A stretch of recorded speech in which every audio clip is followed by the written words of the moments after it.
अपने पराए। घर की लड़ाइयाँ कितनी भी हो, लेकिन ये भी सच है कि किसी पर कोई आपत्ति हो तो अपना ही परिवार साथ देता है। भैया, मेरे पीछे पुलिस लगी है, प्लीज मुझे बचा लो। रवि और राज दो भाई, लेकिन दोनों में कभी नहीं पटी। अरे क्या हुआ छोटे, क्या कर दिया तूने? अरे कुछ नहीं भैया, मेरा दोस्त है ना राजू, वो मुझे लेकर बैंक गया था। मुझे नहीं पता भैया कि वो वहाँ बैंक लूटने जा रहा है।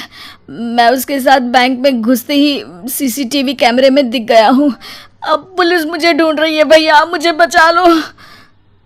राज कुछ सोचता है, फिर कहता है, ओके, तुम यहीं रुको, मेरा एक दोस्त पुलिस में है, मैं बात करता हूँ। तभी वहाँ रवि की बीवी राज की बीवी के साथ आ जाती है।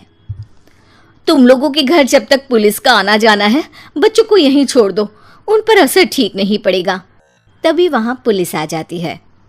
चलो चलो, कौन है रवि, थाने चलो। मैंने कुछ नहीं किया, मुझे कुछ नहीं पता। अरे वो तो पुलिस स्टेशन चलकर ही पता चलेगा कि कुछ पता है कि नहीं, चलो। कहानी का फ्लैशबैक। भैया, मुझे मेरे मकान में हक चाहिए ही चाहिए। अरे लेकिन छोटे, अभी मेरे बच्चों पर काफ़ी खर्चा है, तेरी भाभी की भी तबीयत ठीक नहीं रहती, बजट बिल्कुल नहीं है कि मैं अलग होकर रहूं। देख लो भैया, 1 महीना है तुम्हारे पास, जल्दी से घर खाली कर दो। अरे कैसी बात कर रहे हैं भैया, मेरे शरीर में अभी इतनी हिम्मत भी नहीं कि घर को खाली करें। तो क्यों अपना पोषण बेचा भाभी? अरे तुम तो जानती हो, पिताजी की बीमारी के कारण उन्हें हमारी ज़रूरत थी, कैसे आते पैसे।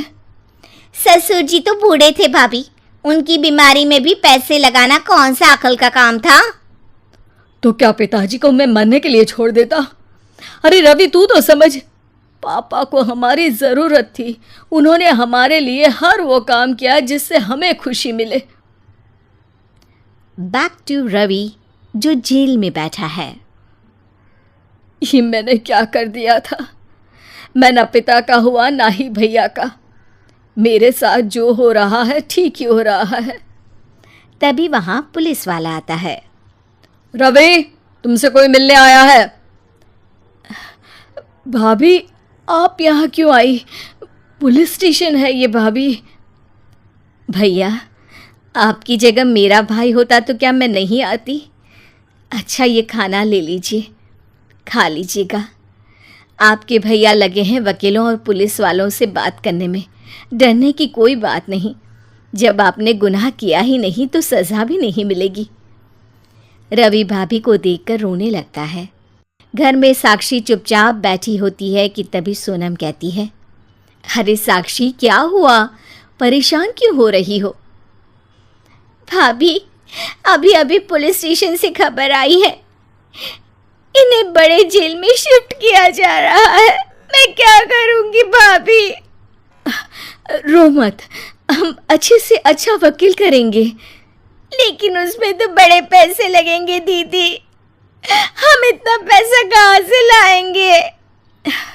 अरे क्यों, ये मकान है ना, और मेरे कुछ गहने भी है।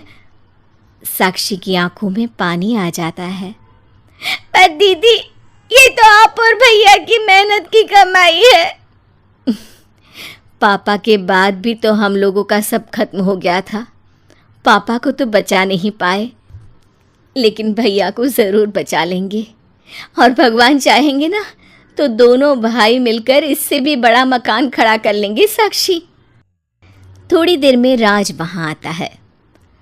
सोनम सही कह रही है साक्षी, पैसों की कमी के कारण किसी भी बेगुनाह को सज़ा नहीं मिलती।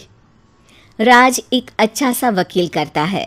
सोनम और साक्षी बचाए पैसे और अपने गहनों को बेचकर रवि का केस लड़ते हैं और जल्द ही रवि जेल से बाहर आ जाता है।